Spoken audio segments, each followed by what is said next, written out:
What are we discussing on today's podcast, you ask? Well, it's crossover time with Locked On Padres host Javier Reyes discussing the wild card getting tight, new rookies being dropped into the mix, and then we're drafting the disappointing teams from this season, the teams that we think can bounce back in a big way in 2024, all on today's Locked On Diamondbacks crossover. You are Locked On Diamondbacks, your daily Arizona Diamondbacks podcast, part of the Locked On Podcast Network, your team every day.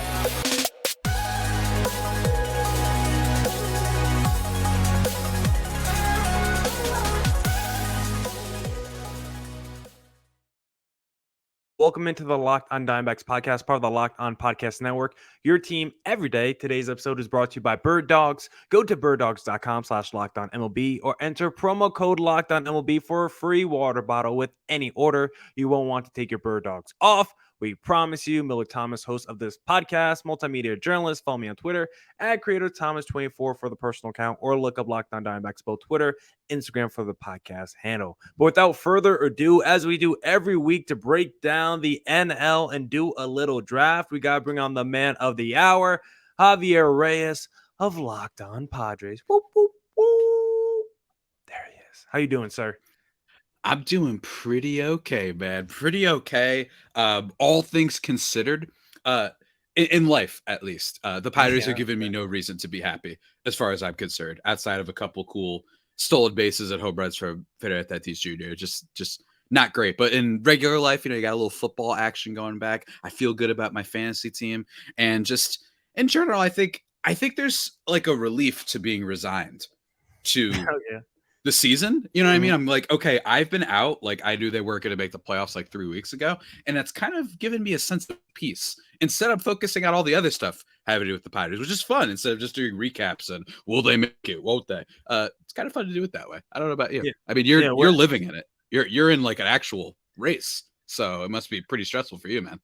Yeah, it's very stressful. I mean, every day you got to check these standings. I mean, I accept the stressfulness because I would much rather be here having to check the standings, knowing whether my team is in the race or not, because I've had a lot of seasons like you, Javi, where you get to the All-Star break and your season has already been over for a couple of weeks there. And honestly, the Padres, I mean, up until that last series against the D-backs, I mean, I was like, because the D-backs are going through that slump and then the Padres were kind of coming on a little bit. And it was like, if the Padres take like a sweep here against the D-backs, they're going to be like one game back of the wild card race, which would have been insane at the time. But I guess the Padres have fallen back to the pack a little bit. And maybe we'll be talking about the Padres later as we do our draft for teams that we think can bounce back in 2024. But before we got on the podcast, Javi, we were talking about, because, in the month of September in baseball, usually you see a lot of young guys get called up. And I've been talking a lot on the podcast recently. Should the D-backs call up their top prospects? Should other NL wildcard teams call up their top prospects just so they could be little catalysts in this wildcard race, get you to that finish line? And we just saw this past week, yesterday, the D-backs did call up their new top prospect, Jordan Lawlar, who was only drafted like a couple years ago. And in his debut, we saw him leg out an infield single. We saw him make an incredible defensive play that should be on SportsCenter top 10. And that's what I think you should do in this wild card race. But this is not just fun for like me as a guy who's watching team in the playoffs, seeing my young guy in this high pressurized environment. Even a team like the San Diego Padres, this is also opportunity for you where, your team may be out of it, but now you can give the opportunity to those younger guys like the Machados and the Bogarts and the Tatises. Like, they're not going anywhere. You're still going to put them out there on the field, but if you want to give them a little bit more rest days here and there to play a young guy or young prospect, why not do that? Yeah, absolutely. And there's some potential for that. I mean, when it comes to starting pitching, they've been throwing out Pedro Avila a little bit more, and he hasn't been all that great. He didn't give up any runs his last start, but he walked like 6 guys and only struck out 1. So he might have gotten a little bit fortunate in that regard. And then you've got the potential. This came out like a month ago. I haven't heard an update on it. At least I haven't yet. Maybe I have to go look it up. But, top prospect Jackson Merrill, does he get potentially called up at the end of the season? I personally would just wait, and I don't want to rush things because specifically this Padres team has a knack for rushing prospects and calling them up, and it's very odd. I was annoyed with them when they promoted Ethan Salas, who I think you've probably heard of, to Double-A when he barely even played High A. I was like, why? there's literally no rush. He's like 14 years old. So like, I did understand that, but in general, yeah, you could get like a little creative with it at the end of the season where you could just test out some new guys. The pressure isn't there. It hasn't been all great because Saint Gary Sanchez is done for the season with a wrist fracture. Oh, Yeah, he was like a really nice little unfortunate. addition for you too. Like he was actually like a bright spot, huh? He's been amazing. One of the rare Padres batters that got better coming to San Diego, which is such a funny thing because it's Gary Sanchez. It's just what a weird player he's been for so long. He's been roasted, toasted, all these things. And it's just hilarious. Of course, he'll be the one batter that gets better with the Do you Padres. run it back with Gary? You think he comes back next season? I wouldn't mind it because Yeah. as of right now, Luis Campuzano probably will get a lot more playing time, which of course the Campuzano hive that I've been a part of and been a leader, a vocal leader of for a while, not to toot my own horn, but he's going to get a lot more playing time, which I'm cool with, but he still has to refine some things, specifically his defense, his stuff behind the plate. And Gary, while he's not, some all-star, who's like the best, like Sean Murphy, JTO Realmuto, those type Gabriel of defensive. Moreno. Yeah, Gabriel Marino, like he's not a defensive wizard. And he never was projected to be that either. But even still, I think while he at least gets to average, it wouldn't be that bad to have someone who's a little bit more experienced behind the plate. And Gary, who at the minimum has a really good arm, and guys seem to be perfectly fine. At least this pitching staff has been perfectly fine pitching to him. Snell started going on his rampage literally right when Gary Sanchez got here. So, I'm okay with it, but it's just really depressing that it's like, wow, you really, the baseball guy's really hitting us when we're down. You can't even let us enjoy Gary? Really? Yeah, Why? We're already out of it. Come on. And look at the stat line: 19 home runs in 72 games. It's actually like kind of insane. That's like a 40 home run pace or something. It's, if there's one criticism, but I don't think he would cost much. Maybe we'll have to see how the market plays out and whether or not people are going to really want catchers. So they might be willing to give this guy a big deal. But if that's not the case, I would take a flyer on him for like another couple years or 1 year and be like, screw it. Like, it's fine. Whatever. If he can just be average defensively and do what he does offensively, then that's a really good catcher, especially compared to the average catcher value in Major League Baseball. So I'd be totally for it. And he's also just fun to watch, in a lot of ways. So I'd be totally for it.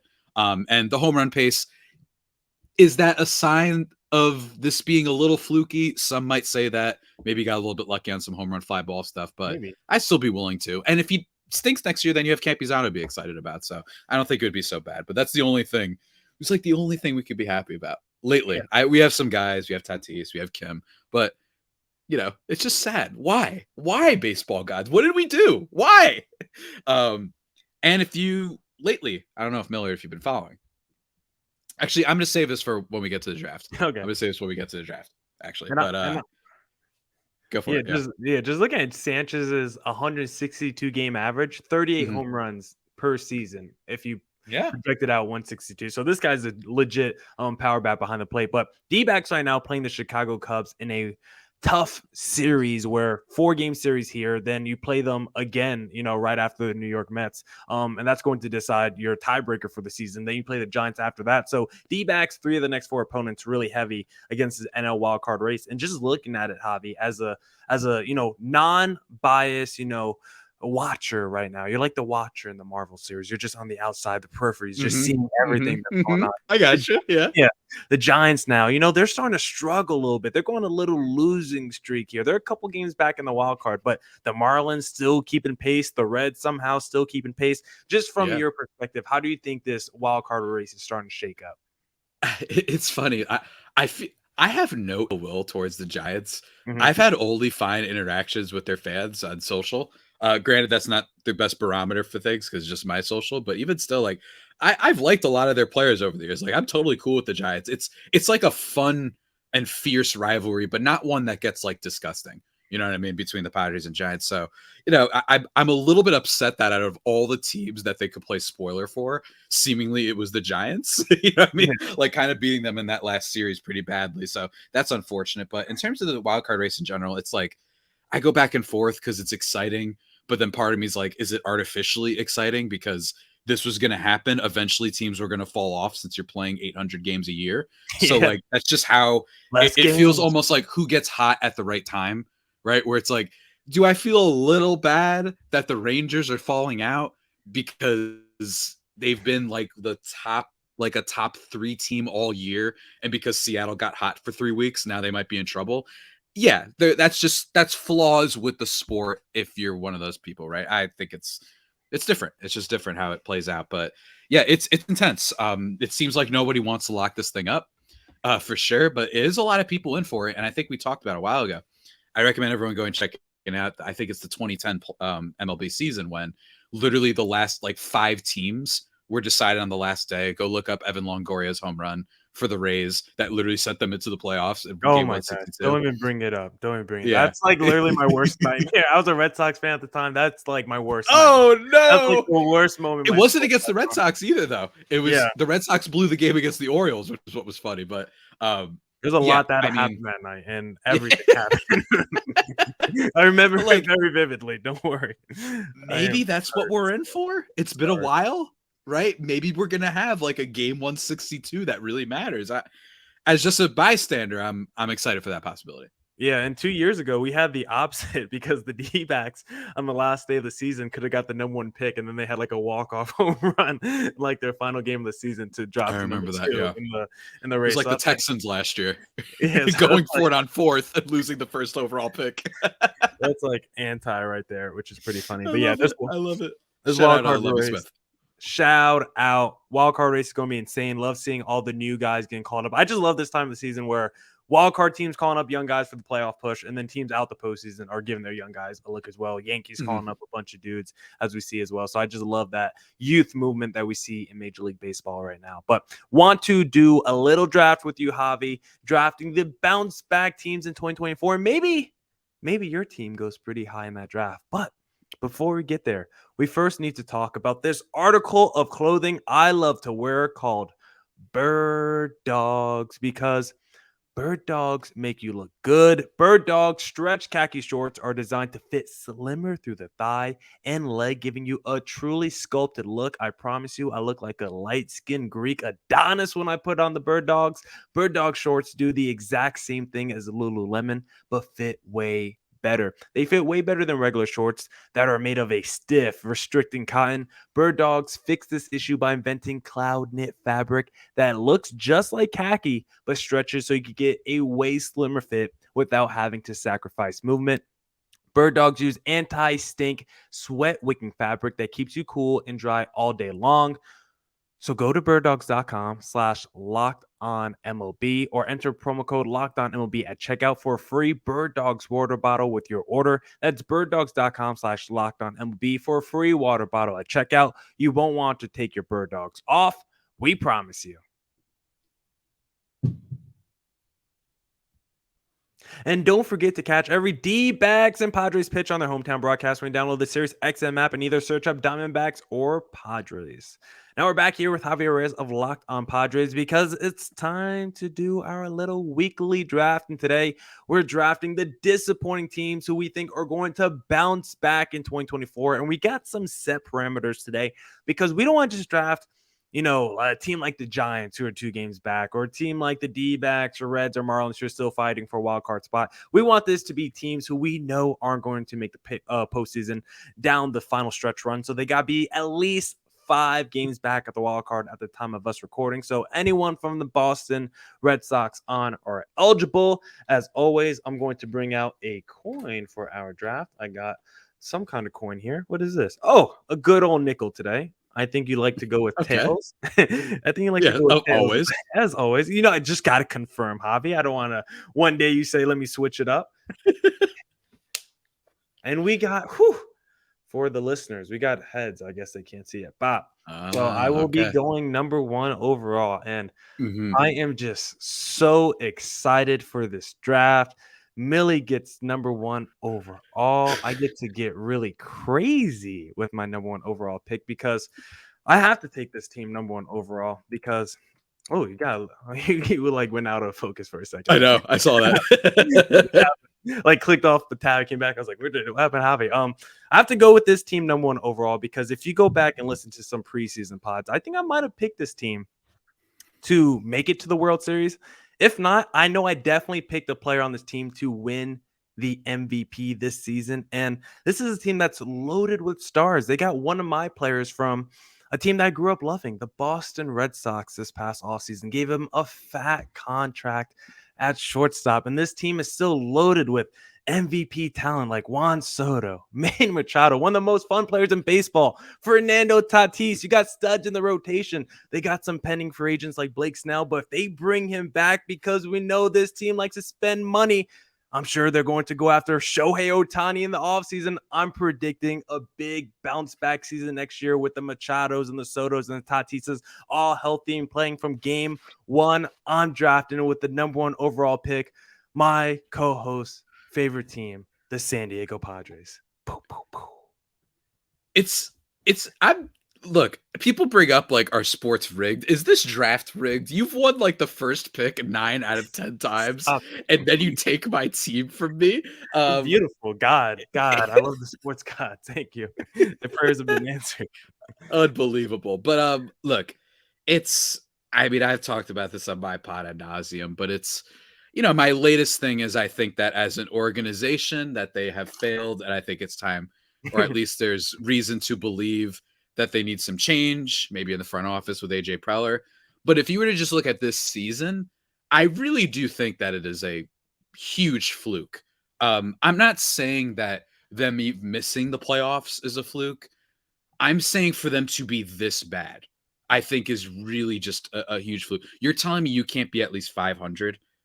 Like, that's just, there's too many things. And if you just look at the overall numbers, if you look at run differential, that's better than the Giants and the D-backs combined. That's better than basically every other playoff team that I'm looking at. It's better than, or it's at least right there with Philadelphia. They were even higher at one point. So like, and granted, run differential can be skewed sometimes because the Padres this year loved if they were beating up on a team to make it instead of 5-0, 8-0, right? So that's totally possible too. But for you to be like number one in starting pitcher ERA, or at least around there, for you to have a sub-1 ERA closer, for you to have 2 guys that are going to win the Gold Glove, and overall your defense as a whole being the best, and for you to have that payroll, it just doesn't add up for you being this bad. Now, will they bounce back next year? I mean, maybe they'll lose Blake Snell. We'll have to see like what happens, like you mentioned Ohtani, like I don't know. I mean, that's a whole other thing, but I just think if you look at all the stats, all the players, just colossally bad in clutch situations to the point where it doesn't add up. What are they? I'm going to check right now, actually, what they are in 1-run games, because last time I checked, they were like 23 and, or they were like 6-23, I think it was. So I just I look at that and I say, this doesn't really make any sense in terms of something that will translate year to year. 6-22 and 1-run games. If they're just average, if they're 6-22, so that's 28. If they're 14-14, or if they're 13-15, they're in the playoff hunt if that happens, right? Like they had to just not be awful in clutch scenarios. They're 0-11 in extra innings games is another one, right? They're 1 game away from breaking the record set by the 1969 Expos, I believe, for worst record in extra innings. So I just think that as a whole, if you looked at it, just that stuff, this doesn't make sense. That you're telling me that you're worse than Pittsburgh. You're telling me you're just as good as the Nationals, who you got Soto from. Yeah. It just doesn't add up to me. So I think, they are definitely probably going to be the most popular bounce back team for next year, just because it's not like they're 14-14 in close run games and they're, really messy and all that. It wouldn't shock me if they were like 70-67 right now. It'd be disappointing, but you're 60. It just doesn't add up. So I think that's why a lot of people are going to pick them. You look at every sport, usually it's particularly in baseball, clutch stats don't usually, maybe for players, individual players, they might, but they don't usually translate year to year where you're like, you win all your close games. That's not going to happen the next year in a row, right? That's to throw a little football in there, like the Minnesota Vikings last year being 12-0. Yeah, like they were 12-0 in 1-run games. Everyone's down on them this year because they have to regress. Me, for the record, I'm ready to zag. I'm kind of like, I think they might be good, but maybe they're just even in clutch one run or one score games this year, but that's how I look at it. If they're just even in it next year, and they don't have depth, I don't care. It like there are other teams with worse team like roster than the Padres that hit better than them in close games. So makes sense. And I ranted for a long time, so I'm going to stop now. It's okay. It's your team. You want to get it off your chest. It's okay. You got some I had thoughts you want to. to get off. Yeah, there was some bad vibes to start the season, right? You had that Machado contract looming, right? You had Tatis not starting the season because he was suspended. So I think next season, clean slate for everyone. I always say year two, you got Bogart struggling in year one. I always think year two is better for big time players in new places. So I think a big bounce back is coming for the Padres next season. But who do you take then since your team is no longer on the board, Javier? I'm going to take my former team. I'm a recovering fan, the way I'm like recovering from an illness, practically. I'm going to go with a little bit of surprise. I'm going to go with the New York Yankees. There you go. They've been roasted, rightfully. Everyone should go check out. I forgot who wrote it. I don't have it. My apologies, but a really great primer breaking down why the Yankees have been a disaster, from not spending money for some reason, being one game away from the World Series, and then deciding that was the year to cut on payroll, from their just not necessarily making good draft picks, from the fact that they, brought in Josh Donaldson, where they have these aging veterans when they were scared of signing your Corey Seagers and whatnot, because they thought they would have these aging veterans that didn't, play well. And they ended up with those guys anyway, with Aaron Hicks and Josh Donaldson and some other players. So yes, there's a lot of bad with the overall vibes of the Yankees right now. But personally, I think that their manager is going to be fired. Yeah, I think someone's going to have to pay for this, because the Yankees, and it's possible they finish under 500, which literally never happens ever. I think it's been like 30 years since that happened. So you have that. And I think, year two of Anthony Volpe, top prospect. Jason Dominguez just called up, and he hit a home run in his first game, because of course he did. That's a top prospect. He's going to be up for the team next year. You've got those guys. Hopefully they'll get better. And also you had a freak injury to Aaron Judge, who I know has been hurt throughout his career, but it was like a toe thing in Dodger Stadium. Like it was a little bit more fluky. You take that into account, and then you take into account that they still have a big budget and they can certainly bring in some new people. And I think that they could bounce back. I think that, and Anthony Rizzo, freak injury there, where he becomes the worst batter in baseball, and no one thought to check, hey, remember when we had to take him out of the game because his head went into Tatis there? Should we I don't know, do a CAT scan or something like that? And apparently they didn't realize that for 2 months. So hopefully Rizzo's back to normal next year. So I think they have some things going for them. They still have a decent farm, and a team with a budget like that, I don't think you can fully count out. Even if that division's really tough, that division's weird. Like every year it's a new winner, right? Every year it's either Tampa. This year it's Baltimore. Last year it was the Yankees. Whoever's the favorite for that division seems to not win the next year. You know what I'm saying? Like last year, Tampa was favored. They fell down. This year, the Yankees were favored. They fell down. Year before that, I think the Blue Jays were favored, and they're just okay. So I think that division is very chaotic, and they have a chance.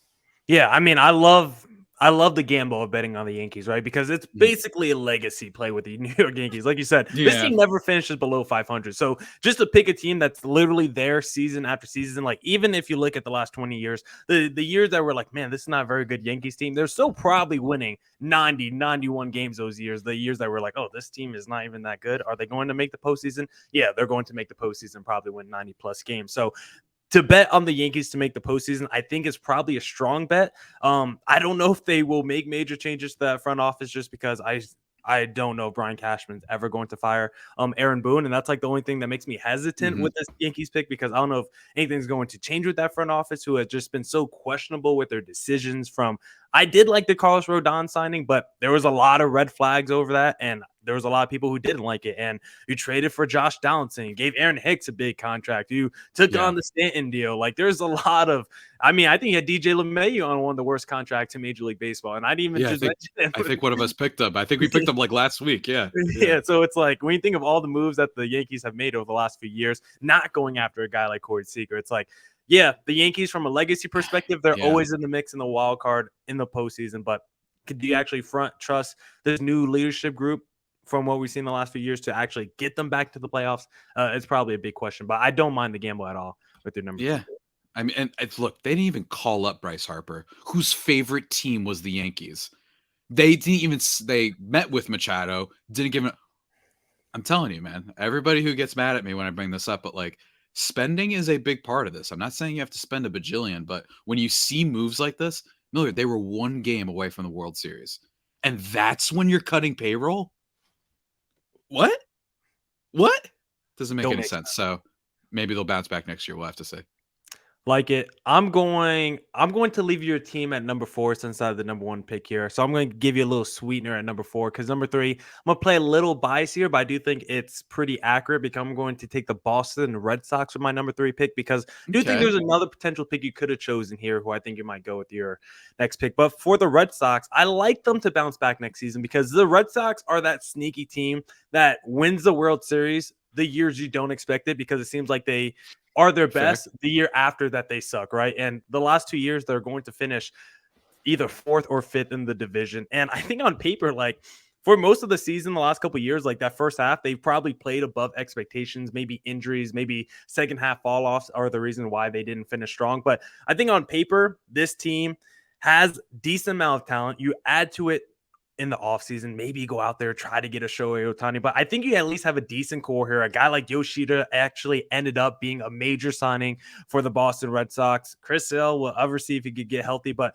I love Devers. You got at least, Story's back and healthy. We'll see how good he is. But I do kind of believe that this, even though they traded away Mookie Betts, I think that will curse this franchise. I do kind of feel like they have a plan and they might be moving in a direction. I love their young guys from the Cassises of the world, a couple other dudes that they have. So I think they kind of have a nice little young core. They always seem to find talent in their farm system. And this is a big market team that at times has not been afraid to spend money at all, has not been afraid to go out there and make a big trade. Now, will they trade away Mookie Betts from time to time? But this team had just always just been such a wild card in standings, in playoff races. Like you never know from year to year, are they going to be a first place team or a last place team? So I'm going to pick the Boston Red Sox to be a bounce back team in 2024.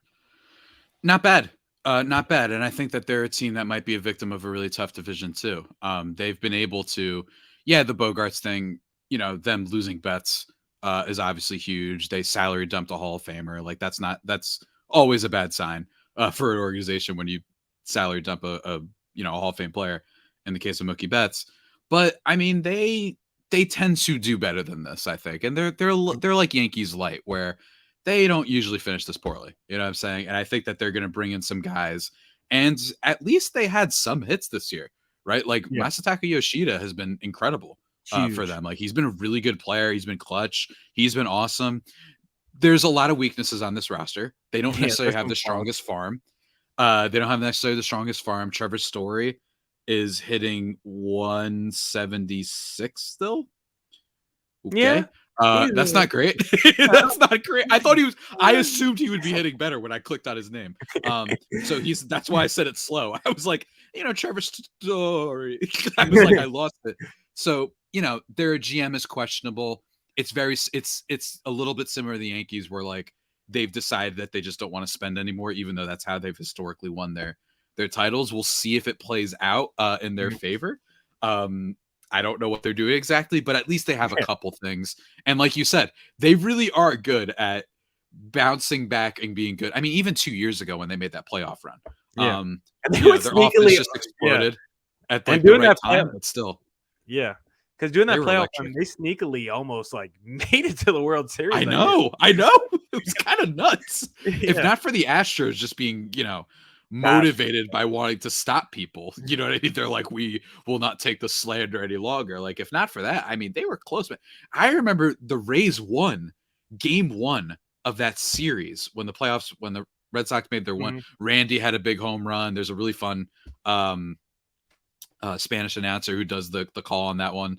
That's incredible that I recommend everyone see if they can look it up.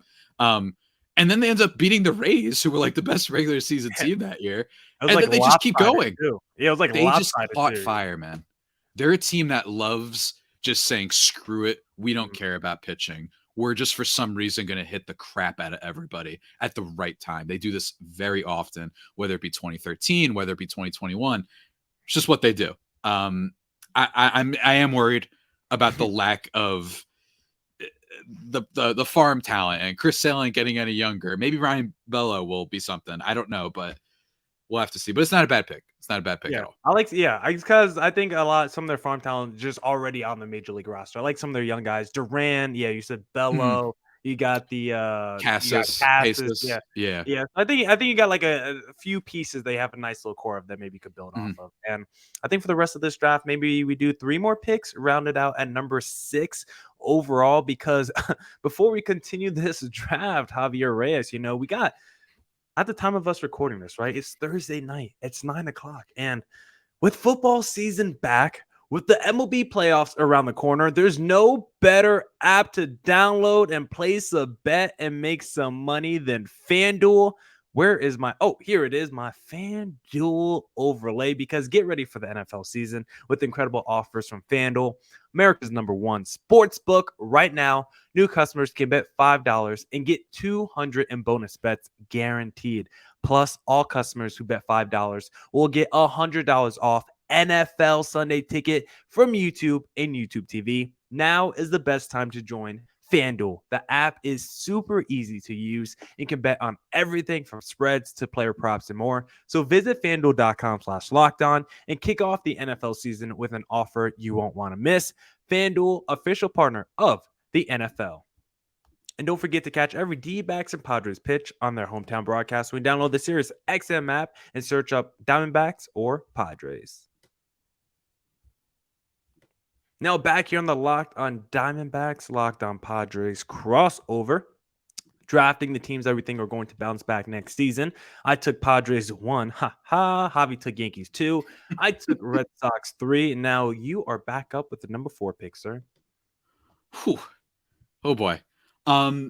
This pick is a little bit based on organization, a little bit based on the bounce back, and I think most importantly, the division stinks, man. So like if you guys don't bounce Uh-oh. back, that wouldn't be a good sign. I'm going with Cleveland. Okay. This was a team that I believed in for a while this year, back when our old buddy Rylan Stiles and I were doing our little power ranking updates. You know, pour one out for my guy real quick. I took over. I stepped up. Yeah, you stepped up. I know you did, but just showing a little respect for Yeah. our former Royals host. But like Yeah, I shout kept out. believing in them because I just thought, I like that they extended Andres Jimenez. I like that they went out and got Josh Bell. They're a team that never spends historically, and I'm not saying that they, spent gangbusters, but they did a little bit, and that's a nice sign. They did.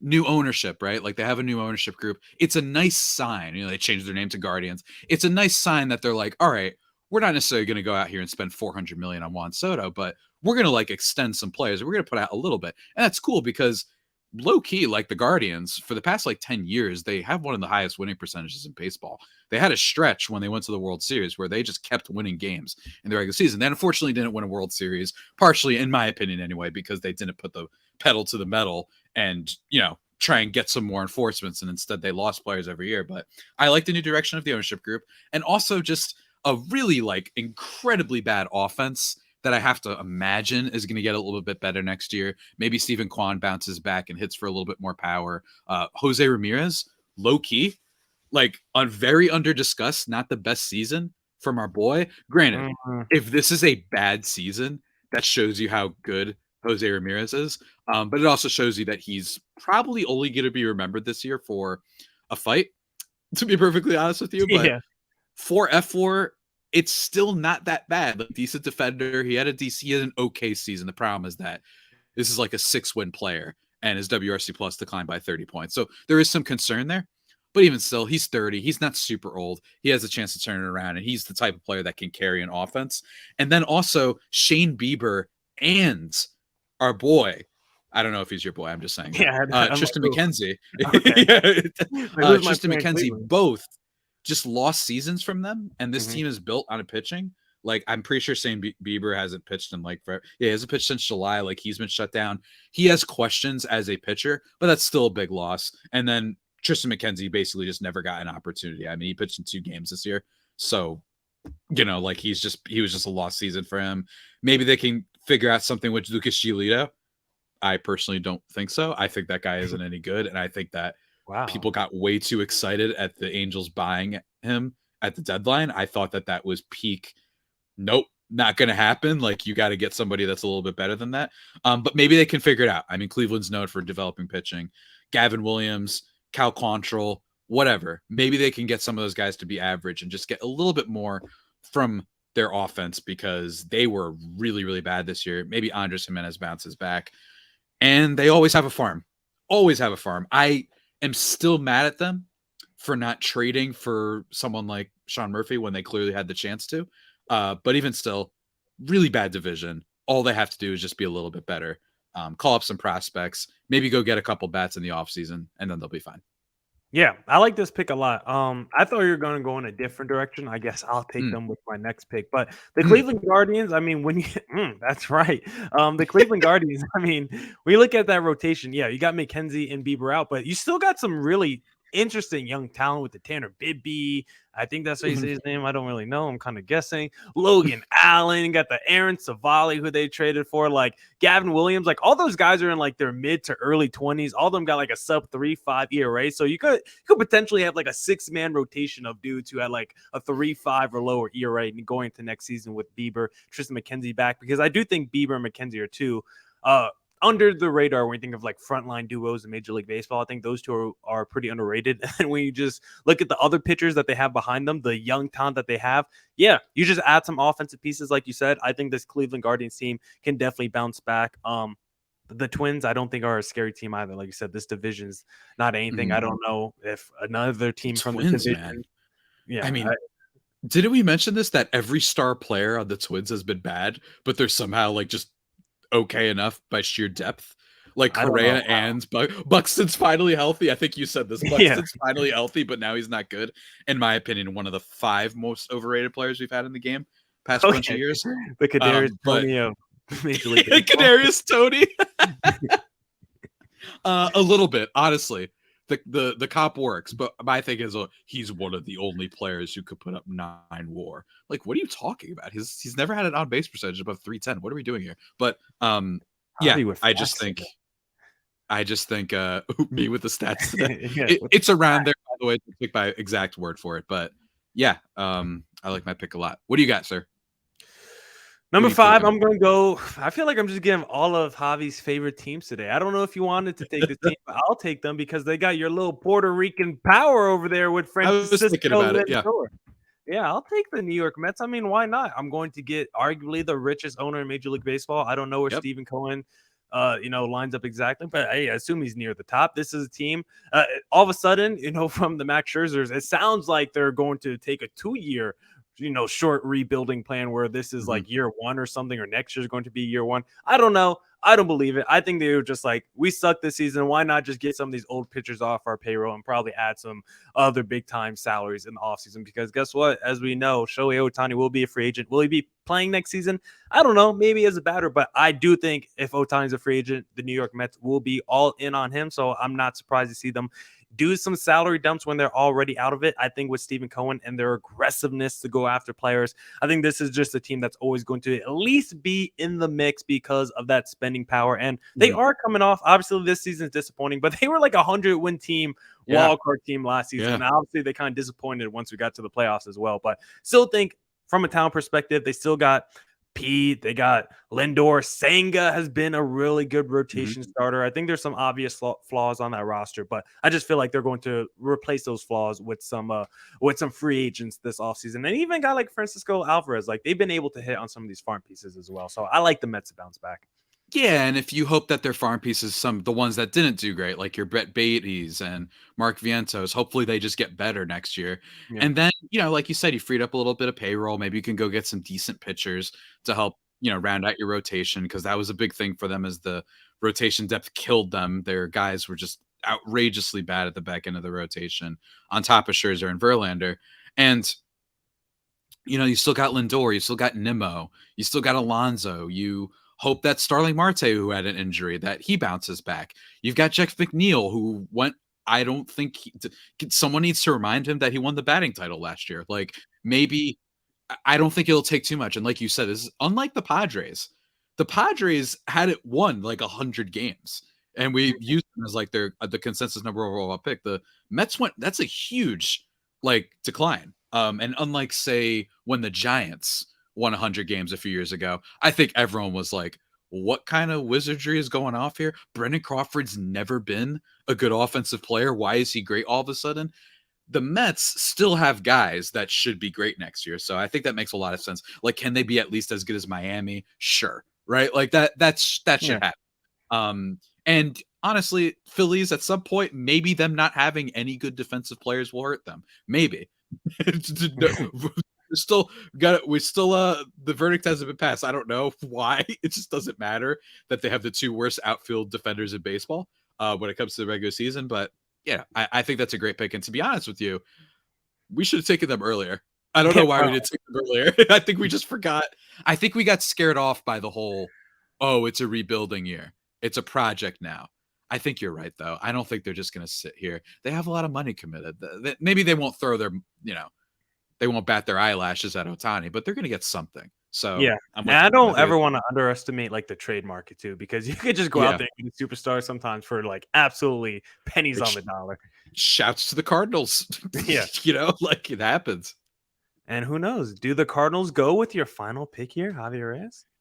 I mean, there's basically no other team that I like all that much. I think that there's some interesting buzz with the Washington Nationals, just a tiny bit. A little bit. They have Mackenzie Gore. They got Mackenzie Gore. Maybe he gets better. CJ Abrams starting to rip it a bit. Josiah Former Gray, Padre, of course. Don't mind him. Sonny. Yeah, Josiah Gray, low key, like becoming a decent starter. Maybe they get some double Gray power. Sonny Gray going to be a free agent. Maybe they go out and do that. And then you've got James Wood, who's like a top 5 prospect in baseball. Maybe they could be a little bit better next year. But I'm going to side a little bit with the Cardinals. That team doesn't mess up very often. I do think it needs to be brought up a lot that this team had been looking for starting pitching help for like 7 years, and it never bit them in the butt because they kept getting stuff out of Wainwright, Miles Michaelis, whoever they brought. Jack Flaherty comes in, but they'd always needed like, let's get a good number 2. And the only thing they've ever done was pretend that they were going to trade for Luis Castillo for like 2 hours. And then they signed Steven Matz, who was a 1-year wonder with the Mets or Blue Jays, one of the two. I think it was Blue Jays before they signed him. And then they were just counting on all of that. So I don't know. I just think that Cardinals overall, you still got Arenado. You still got Paul Goldschmidt. Maybe you hope that some of their young players like Carlson, like Tyler O'Neill, have some better years, Tommy Edman, all those guys. And maybe they figure out what to do with Wilson Contreras. I don't know. Yeah. The Nationals is a more fun pick, though, I have to admit. The Nationals is so much more fun of a pick. I can't do it yet, though. I can't do it. I'm going to go with Cardinals because they have more stars that we know are there right now. Yeah. And if they can just get some decent... So, they've been outrageously bad this year. And I think a little bit too bad. They've been disastrous, like one of the worst teams in the game. So I'm going to pick them to bounce back. Even if it's to like a 500 level, that'll still qualify. So yeah, the Nationals are like the mystery box from Family Guy, right? Be anything. It could be even a boat inside the box. Like it could be anything. Call of Duty mystery box too, maybe. Who knows? Yeah, who knows? And the Cardinals, you still got Goldie, who is the reigning MVP. Nolan Arenado is still a stud. That rotation needs to get better. I don't think trading away guys like Jordan Montgomery is going to help. But I feel like sometimes a team like the Cardinals, they just get too invested in like certain players that they love. They just put too many eggs in certain players' baskets. Like you said with the Wainwrights, I think they probably put a lot of eggs in the Jack Flaherty basket. And then with the injuries, wasn't really able to hit his potential. That kind of really hurt that rotation as well. So I just think with that Cardinals, some of their young talent. Jordan Walker, yeah. I don't know if I love their young talent. I do like Jordan Walker, but some of their other guys, like the Dylan Carlsons, or like when they have the Tommy Edmonds of the world, like the Paul DeJongs. I guess they have Edmonds, but the Paul DeJongs of the world. Like I'm just not sold on a lot of their young talent. I'm still on the wait and see approach with Jordan Walker. But I think the Cardinals are just also another like legacy team. When you think about like the history of Major League Baseball, I think the Cardinals are one of the teams that's always been in the mix, always like a class act organization. They're kind of like San Antonio Spurs-ish in terms of how they've been able to build it over the course of their franchise. So I do like the Cardinals as a potential bounce back team. When comparing them to the rest of the field, it just feels like the Cardinals are at least professional and not going to mess around once we get to the off season. Maybe we don't always agree. I like that you're.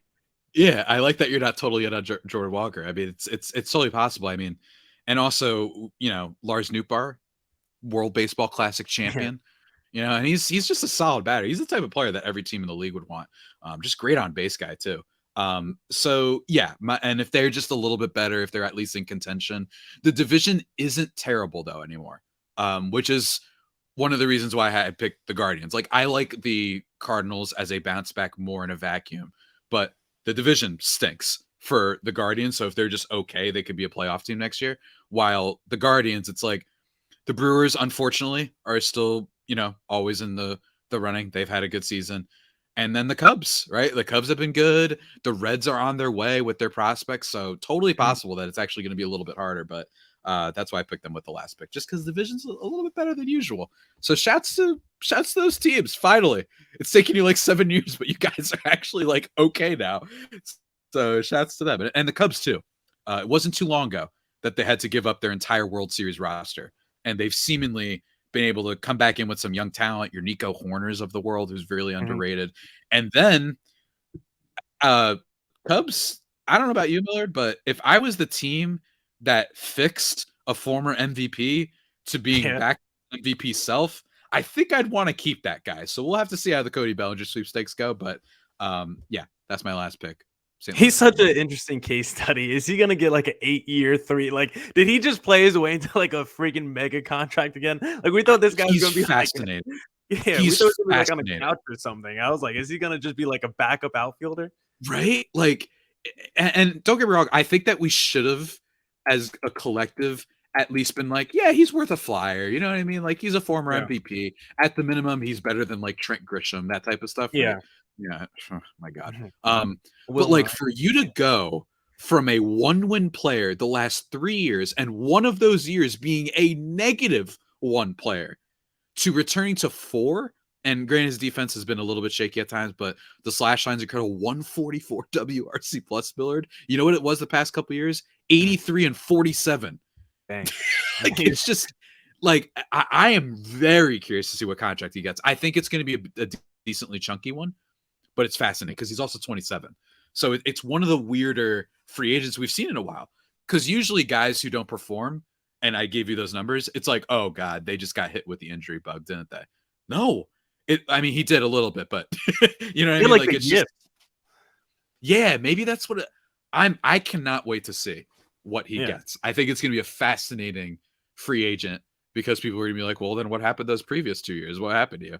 I think he gets paid though, man. I think he's getting paid big time. I think teams are going to want him because he's done it before. He's done it before, and he's not too young or not too old. He looked broken. I thought he had like the yips or something. It was like he was just swinging at balls in the dirt, swinging at pitches outside the zone. Like, what's going on with this man? Yeah. But for Cody, if I was him, maybe just take a little.